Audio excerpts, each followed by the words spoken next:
Parliament മന്ദിരം May 28-ന് പ്രധാനമന്ത്രി നരേന്ദ്രമോദി ഉദ്ഘാടനം ചെയ്യുകയാണ്. സെൻട്രൽ വിസ്ത പദ്ധതിയുടെ ഭാഗമായാണ് പുതിയ മന്ദിരം.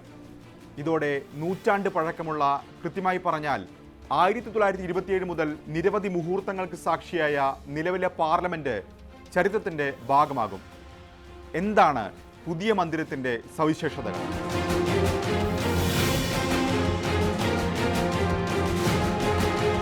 പഴയ പാർലമെന്റ് മന്ദിരം വൃത്താകൃതിയിലെങ്കിൽ പുതിയ മന്ദിരം ത്രികോണാകൃതിയിൽ 65,000-ലധികം ചതുരശ്ര മീറ്ററിൽ പരന്നു കിടക്കുന്നു.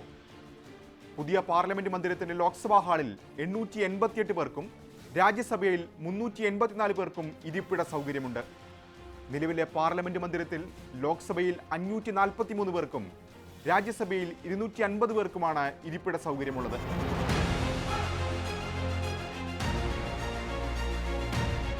1971-ലെ സെൻസസ് പ്രകാരമാണ് നിലവിൽ മണ്ഡലങ്ങൾ നിശ്ചയിച്ചിരിക്കുന്നത്. 2026-ൽ അതിർത്തി പുനർനിർണയം നടക്കാം. അപ്പോൾ മണ്ഡലങ്ങൾ വർദ്ധിക്കും. ഇതുകൂടി കണക്കിലെടുത്താണ് വിശാലമായ സൗകര്യമൊരുക്കുന്നത്.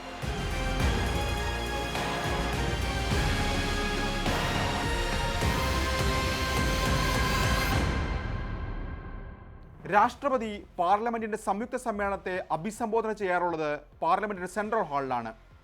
എന്നാൽ പുതിയ മന്ദിരത്തിൽ സെൻട്രൽ ഹാളില്ല. പുതിയ മന്ദിരത്തിൽ സംയുക്ത സമ്മേളനം നടക്കുക ലോക്സഭാ ചേംബറിൽ. ലോക്സഭാ ഹാളിൽ 1272 പേരെ ഉൾക്കൊള്ളാനാകുമെന്നും ആ സമയത്ത് അതിന് സൗകര്യമൊരുക്കുമെന്നാണ് ലോക്സഭാ സെക്രട്ടേറിയറ്റ് അറിയിച്ചിട്ടുള്ളത്.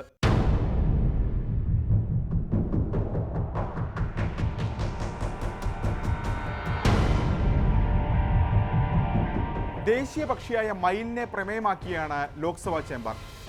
രാജ്യസഭാ ചേംബർ താമരയുടെ മാതൃകയിലും. ഇന്ത്യയുടെ ജനാധിപത്യ പൈതൃകം വിളിച്ചോതി മഹത്തായ ഭരണഘടനാ ഹാളുമുണ്ട്. മന്ത്രിമാരുടെ ഓഫീസുകളും ഇരുസഭകളിലെയും MP-മാർക്കുള്ള ലൈബ്രറിയും പാർലമെന്ററി കമ്മിറ്റികൾക്കുള്ള മുറികളുമുണ്ട് പുതിയ മന്ദിരത്തിൽ. അംഗങ്ങൾക്ക് ഇടപഴകാനായി സെൻട്രൽ ലോഞ്ചും സജ്ജം. 3 പ്രധാന കവാടങ്ങളാണ് പുതിയ പാർലമെന്റ് മന്ദിരത്തിലുള്ളത്. അവയെ ഗ്യാൻദ്വാർ, ശക്തിദ്വാർ, കർമ്മദ്വാർ എന്നിങ്ങനെ നാമകരണം ചെയ്തിട്ടുണ്ട്. MP-മാർ, VIP-കൾ, സന്ദർശകർ എന്നിവർക്കായി പ്രത്യേക പ്രവേശന കവാടങ്ങളും ഉണ്ടാകും.